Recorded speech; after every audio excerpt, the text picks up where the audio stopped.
Surviving infidelity. Update to my husband cheating while our 4-year-old son has been going through cancer treatment.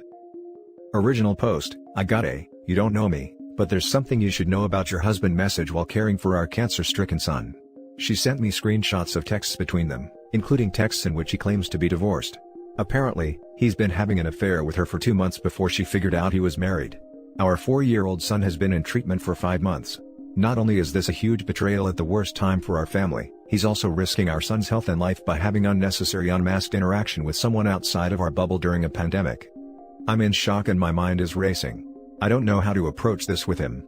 To me, cheating is an automatic relationship ender, but we've been told to avoid putting our son through unnecessary stress during his treatment, and I'm concerned that if I leave his father, the huge life change will be too stressful for him. I don't know if I should try and salvage our marriage for our son's sake. Now for the top advice before reading the update. He's cheating on you and putting your cancer-stricken son's health at risk during a global pandemic.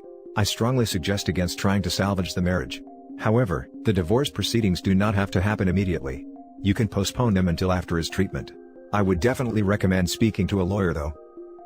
She should collect evidence of his infidelity and/or get a confession out of him, audio recording, texts, video. Maybe even ask the mistress if she'd be willing to go to court with them or send more, solid, proof. Then collect that alimony. Be careful with the recording part. Some states allow for one-party consent and others require both parties' consent to be video/audio recorded. If the latter applies, this may land OP, or anyone this applies to, in some not-so-good positions/situations. I would start talking to a lawyer. Don't do anything till you talk to a lawyer. And a good counselor if you can find one. I'm so sorry this is happening to you. I am so sorry your son is sick and your husband is doing this. If your husband will agree to some terms, you might be able to keep some stress from your son. This is just a suggestion, but I think you should tell your husband you got the message from the mistress, but right now the only thing that matters is your son's fight. He has to stop dating. This is important for the exposure to the germs. It is very selfish of him to take unnecessary risks with your son's health. If you have a spare bedroom, he can move into that room for the sake of your son's health. Him moving out might be too much, I don't know, and then you can figure out where to go once your son is better. I'm sure your emotions are all over the place, but if you have to keep your son's stress level down, please try not to argue around him even though this is not your fault and I'm sure you are very, very angry. If your husband cannot agree to put your son first, you might just have to have him move out and stay away until the pandemic and the cancer is under control. Before talking to the husband, she should talk to a lawyer and get statements for any joint accounts. Just so that once he knows, she has proof if he empties the accounts. And now for the update. While he was at work, I asked the woman he was cheating with to send him a text ending their affair. At the same time I sent him a text letting him know we needed to have a conversation when he got home. It was sheer dumb pettiness, but I wanted to make him sweat. When he got home, I told him I knew what he'd done. I told him I was not going to accept him not only cheating on me, but putting our son's health at risk in a pandemic. I told him that I no longer trust him, love him, nor want him in my life. I told him to pack, say goodbye to his son, and leave. He basically turned into a different person on the spot. It was like his mask dropped and he became this vindictive jerk I'd never seen before. He said he only did it because I wasn't attentive enough, meaning I wasn't sexually available as often as he wanted while my son is in a terrifying and painful fight for his life. He told me that I should be the one to say goodbye to my son and leave, but there's no way I'm leaving my son with him because I don't trust him with our son's health if he was putting him at risk just to get laid more often. After I refused to leave my son, he told me to take him and leave, because this house was his before I moved in and we married. He wanted to kick his cancer-stricken 4-year-old out. Finally, he agreed to leave temporarily until we could sort out the living situation. We told our son he'd been near someone who had COVID, so he was going away for a while to keep him safe. I just hope all the changes that are about to happen in my son's life won't cause him too much stress. Your husband is a goddamn narcissist. Good riddance. Narcissists are some of the most terrifying people to deal with, and this sounds like OP is dealing with one. OP, hire a lethal attorney and go for the jugular. Have no love for this monster, he would do the same and more in a heartbeat. Lethal attorney. He'll win the case, over your dead body if need be. You handled it beautifully. Get an attorney that takes zero shit and let them handle it. Do it now. Do it before he does, and get a jump on his. Yes, hire the attorney and keep a diary of conversations including what you've just recalled about him instantly turning into a different person when confronted. Record conversations if necessary, and you have the texts from his girlfriend. Good on her for telling you. I just hope she isn't stupid enough to have him back either. She wants nothing to do with him. She hates him for lying to her and for what he did to me. He did cheat on her too. He said he only did it because I wasn't attentive enough, meaning I wasn't actually available as often as he wanted while my son is in a terrifying and painful fight for his life. I don't think I've ever read something so selfish in my entire life. He's a monster. Be safe. Yes, what a disgusting, selfish, narcissistic POS. Now for the next story. Devastated and need advice. Husband cheated with sister-in-law. I barely know what to say. I'm 31, husband 30, married 3.5 years, together for 8.5 total. Last August, I picked up his phone to do some dumb Google search as my phone was in another room. I saw a text from our sister-in-law, who's been with my brother for almost 10 years, that said, "I can't get you out of my head."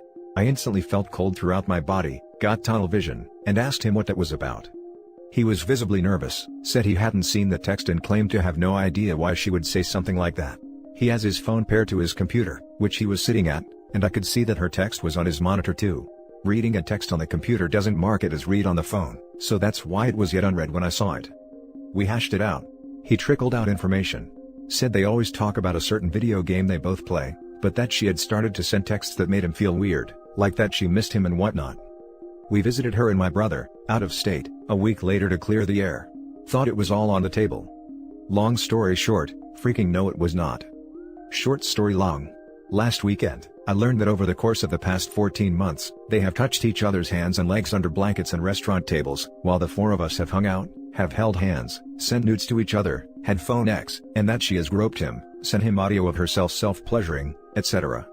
Then in October, so 2 months after we had seemingly resolved a fairly innocent situation, freaking lol, she put her fingers in his mouth after having put them inside herself. At his request. On our couch. While I was sleeping upstairs and my brother was drunk and sleeping on the same couch they were sitting on. But they never kissed, got each other off, or had intercourse. So he says. But I don't think I believe him, I don't think I can ever believe him again. Over the course of the past year, I had felt a growing distance between him and me, and I was hurt and confused, and I tried to figure out what was wrong, get him to talk to me, make plans for the future. I got resistance and avoidance, and promises that nothing was wrong. Except eventually he said he has been sad and lonely because of my work schedule. Listen, I've worked part-time for 2 years, and I volunteer with 2 community organizations. I'm not exactly putting in 80-hour weeks, though I was near that a few years ago before going part-time. So, I left my job, which meant so much to me. I wanted to focus on our relationship, and I left it behind for a job that I was/am less emotionally invested in. He also told me that he told her, sister-in-law, that one of the things he likes about her is her long hair.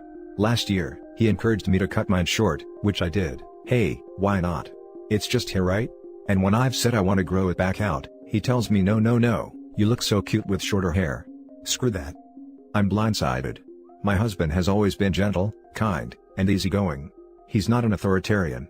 Everyone loves him, and I have loved him so much. We have had one of those fairy tale loves that our friends envy. This hurts so freaking bad I can't see straight. And the fact that this is something he and our sister-in-law have done to my brother too? Kills me. This is so messed up and so cruel I can't believe it's really happening. Any advice will be welcome. I'm lost right now. Now for the top advice. He would be out the door already. Yeah, I don't think this is reconcilable. The other betrayed spouse is your own brother, for God's sake. I'm not sure if he'd be able to maintain a relationship with you if you stay with your husband. Add it to the fact that they played footsie in front of you both. Both of them have no respect for you or your brother. They had no second thoughts in tearing a family apart. Raise it all to the ground. Neither does your husband deserve you, nor does your sister-in-law your brother. Individual counseling for the both of you, betrayal trauma specialist if possible, prescription for any insomnia/anxiety/nausea, an STD test, and a lawyer consult, to find out what the divorce process will look like, ASAP. Cheats get off on duping you in front of them. It's the same type of jollies they get by mentally abusing you by bringing the affair partner around the spouse where they have a secret the spouse does not know. There is no saving this situation. They have had intercourse for sure, but that point doesn't even matter. The things they did are beyond sick. I hope to God there's no kids in either situation. What a double whammy to happen to a brother/sister. That's pure evil. No kids.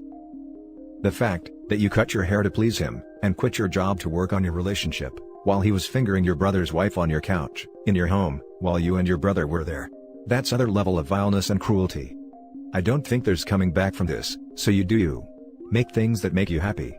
Get into therapy. Hire a good divorce lawyer. Get your career back on track. Be there for your brother. Forget that horrible man and woman, they don't deserve a thought from you. And just do things that bring you happiness. No, there's no coming back from that. If you're capable of that, you're capable of anything. I just want to say a heartfelt thanks to all of you who have commented. It's a little too painful to respond to each individually right now, but please know how much I appreciate the variety of perspectives being offered. To address a couple points, I left town yesterday to stay with my best friend for a week, so my husband is home alone for now. And no, there are no kids in either relationship, so thankfully that is one factor we don't have to consider. Now for the last story. My husband snuck a woman into our basement during a pandemic, while my kids and I were asleep upstairs. I haven't posted my story here yet, but I guess it's time. Apologies for the long rant. I need to put this somewhere, I guess. Almost 6 months ago, I woke up sometime between 11 and midnight to my 15-month-old crying. I checked the monitor thinking her dad would be in with her, as he was still up and had been taking night duty the past few days to try and wean her. He was not in the man cave nor either of the bathrooms, which was weird. I went to the main floor to look for him but didn't see home. Went back upstairs to check, but didn't find him. At this point, I started to get a little worried that something had happened to him. And then when I went back downstairs, I noticed the door to the unfinished basement was shut, which was unusual. I started to open the door when my husband came out. I asked him what he had been doing and he replied, looking at my baseball cards. He went upstairs to our daughter and I went down to the basement because something felt off. At first, I didn't notice anything, including baseball cards, but then I heard a weird noise and there was a half-dressed female trying to hide in the corner by the water heater. I asked her who she was, she told me Ashley, and I turned around and headed back upstairs where I took my daughter from my husband and told him he needed to leave. He asked where he should go and I told him I didn't care. I went back downstairs to the basement and the girl, Ashley, was climbing out one of the windows. I said you can use the front door, because I'm polite like that. We are getting divorced and I am doing all the things I am supposed to do. Therapy for myself and my 5-year-old, self-care, leaning on my support system she and I need to, being careful of what I say around the kids so they don't become more damaged by this. He is living in his parents' basement, says he wants 50-50 custody, but has had the kids one night a week for the last 4 months. Drags his feet on the divorce but found out he is dating. I wanted to move on, to be happy, but it is so hard when the one person I trusted and let in more than anyone else, so utterly rejected me. I feel thoroughly unworthy and unlovable right now. Now for the top advice. Your husband sounds like such a loser, seriously. I hope you destroy him in court. He is a loser, I guess. Not sure how it took me 10 years and 2 kids, and an Ashley, to see that. Bringing another woman into your home and during a pandemic? Clearly he's not worried about the safety of your 15-month-old, let alone yourself. Give him the Dad of the Year award. You're divorcing him, you're rejecting him. Him being a cheater doesn't make you unworthy or unlovable. Don't look at this through rose-colored glasses, see this for what it is. Don't tell yourself you were rejected by someone amazing. He is a pathetic and cowardly cheater who snuck a woman into your basement while you and your baby were asleep. Man, that is just gross. Call him Casanova of the Year too. Brings the Ashley into a half-finished basement, says hide behind the hot water heater when he hears his wife, can't come up with anything more nuanced than looking at my baseball cards, and after being told to get out, asks his wife, where should I go? Sweetie, you weren't rejected. This was a gift. It hurts right now, but you will get so much better. Your post made me laugh, so thank you for that. That description is spot on. That woman must have known what was going on. How could she have intercourse with him while his wife and kids were sleeping upstairs? That's just really, really low. These are people with no morals. I accidentally discovered a subreddit where these people gathered. I can't mention the subreddit because last time I did, I got a week ban. But the way these people think is really disgusting and sickening. They are the scum of the world and they actually enjoy doing this crap to their partner. And that's it for this video guys. If you have thoughts to share, leave a comment below. Don't forget to hit like and subscribe if you like this content. I'll catch you in the next one. Good day everyone.